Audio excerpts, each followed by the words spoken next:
আমাদের জেলার টিএমসির একজন বিধায়ক মাননীয়, এবং রাজনৈতিক তার অভিজ্ঞতা আছে, তার ক্ষমতা আছে, জনবলও আছে, জনপ্রিয়তাও আছে।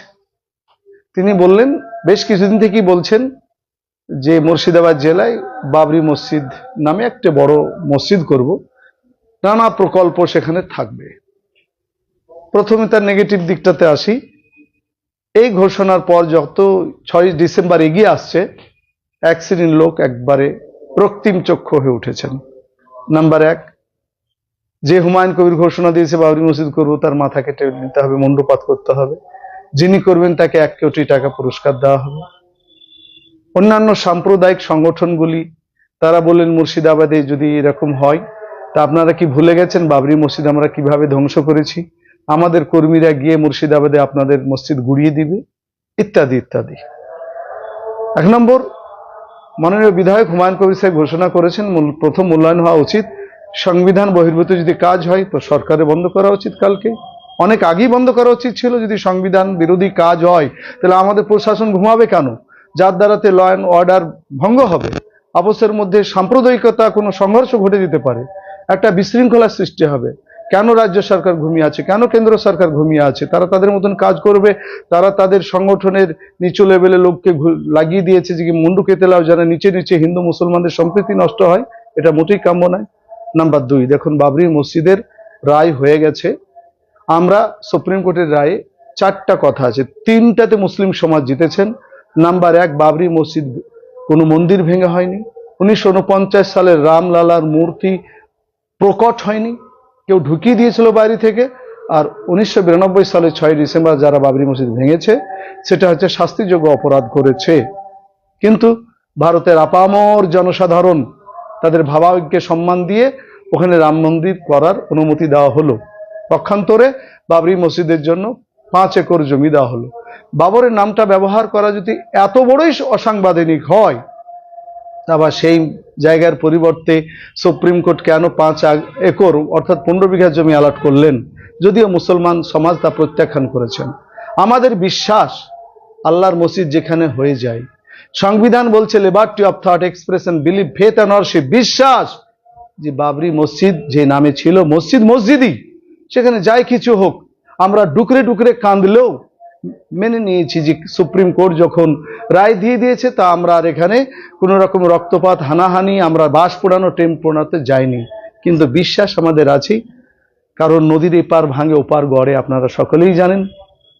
400 বছর, 450 বছর বাবরি থেকেছে, হতে পারে রাম মন্দির কিছুদিন থাকবে। আবার এই সরকারি, এই সুপ্রিম কোর্টই রায় দিবে যে না, ওটা মসজিদ হওয়া দরকার। ওটা আমরা ছেড়ে দিয়েছি মনের কাছে, আল্লাহর উপর ভরসা। আপনারা জানেন কাবা শরীফের ক্ষেত্রেও এরকম সংকট এসেছিল। আব্রাহা বাদশাহ, আবু তালিব, নবী সাল্লাল্লাহু আলাইহি ওয়াসাল্লামের আপন আবু তালিব, আব্দুল মুত্তালিব দাদু, উপরওয়ালাকে বলেছিলেন তোমার এই ঘর আমি রক্ষা করতে পারবো না, তোমার ঘর তুমি দেখো। তিনি চলে গেছিলেন। আব্রাহা বাদশাহ কিভাবে ধ্বংস হয়েছে আপনারা জানেন। কাজী বাবরির মসজিদ প্রসঙ্গে আমাদের স্ট্যান্ড এই যে ঈমান, বিশ্বাস আমাদের মসজিদ হয়ে গেলে মসজিদই। বাকি সুপ্রিম কোর্ট বলেছে, সুপ্রিম কোর্টের রায় মাথায় রয়েছে, তারা তাদের মতন করে করছে, ওই নিয়ে আমরা ক্ষান্ত আছি, মনে কান্না থাকলেও। এবার আসি হুমায়ুন কবির সাহেবের উদ্দেশ্যে। ওনাকে বলবো, দেখেন আপনি বিচক্ষণ লোক, জেলার পরিস্থিতি বুঝতে পারছেন। আমাদের 20 লক্ষ লেবার বাইরে থাকে বিভিন্ন রাজ্যে। আজ মুর্শিদাবাদ নামটাকে নেগেটিভ সেন্সে, আপনার কাজটা পজিটিভ হোক, নেগেটিভ সেন্সে তুলে দেওয়া হয়েছে। ট্রেনে, বাসে, স্কুল, কলেজ, ইউনিভার্সিটিতে জিজ্ঞাসিত হলে বাড়ি কোথায়? মুর্শিদাবাদ। ওহো, হুমায়ুন কবিরের এলাকা যেখানে বাবরি মসজিদ করছে, সবসময় নেগেটিভ, মারো ধরে, এরকম একটা পরিবেশ তৈরি হয়েছে। কাজী যুদ্ধের ময়দানে অনেক সময় পিছিয়ে আসাও জিতার লক্ষণ। মনে করেন না যে বাবরি মসজিদের এই সিদ্ধান্ত থেকে আমি ফিরে আসলে এটা আমার অপমান। এটা অপমান না, এটা রাজনীতিতে হয়। কাজেই আপনি এলাকার নার্ভ বুঝেন, প্রশাসনও চুপ আছে। আর দুর্ভাগ্য যে পশ্চিমবঙ্গের বিজেপি এবং তার সহযোগীরা একবারে নীরব, অন্য জায়গায় কথা বলে, এখানে কথা বলছে না। কারণ জানে যে এই মাননীয় হুমায়ুন কবিরের কথায় ইরফান পাঠানের লাভ হয়েছে। আর যে কথার ইস্যু নিয়ে এখন বাবরি মসজিদ হতে চলেছে, এতে বিজেপির লাভ হবে। আর মমতা ব্যানার্জি তার সহযোগীরা ভাবছেন এই মর্মে আমি কথা বললে লাভ না লসের অঙ্কে কোশ্চেন। কিন্তু আমরা দেখেন, মসজিদ আল্লাহর জন্য তৈরি করতে গেলে খুলুসিয়াত, আন্তরিকতার সঙ্গে করুন। বাবর আমাদের নজরে একটা রাষ্ট্রনায়ক হতে পারে, এমন বুজুর্গ নয় যে ইমামদের চেয়ে বড়, সাহাবাদের চেয়ে বড়, নবীদের চেয়ে বড়।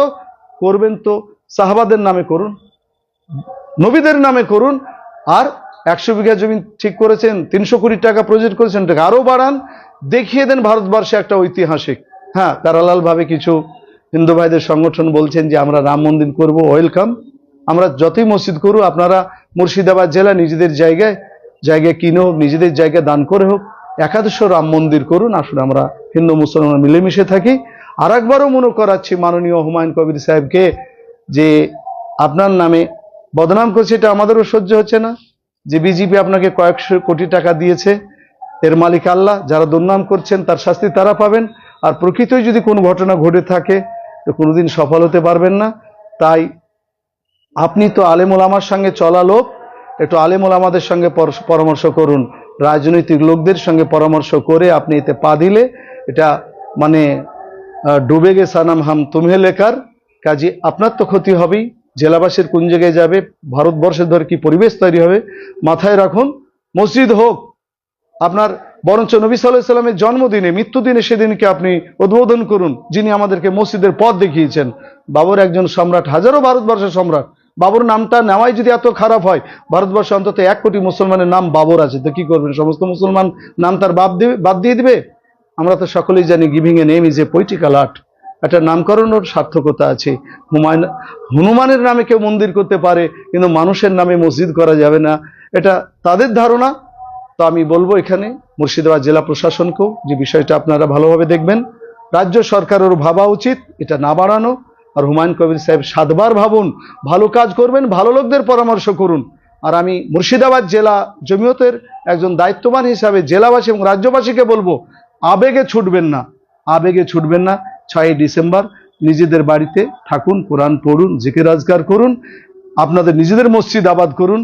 আপনার আগমনে, আপনার চলাতে যেন একটা নতুন খারাপ পরিস্থিতির যেন সম্মুখীন জেলাবাসীকে না হতে হয়। আবার জায়গাটা চয়ন করেছেন বেলডাঙ্গা, যে জায়গাটা এত ভালো জায়গা, আমাদের মুসলমানদের মাদ্রাসা মক্তব মসজিদের প্রাণ কেন্দ্র। 2 বার তার মানে হেডলাইনে নাম চলে এসেছে খারাপের দিক দিয়ে। একবার দুর্নাম হয়ে গেলে সেই জায়গাটার সুনাম ফিরিয়ে নিয়ে আসা মুশকিল।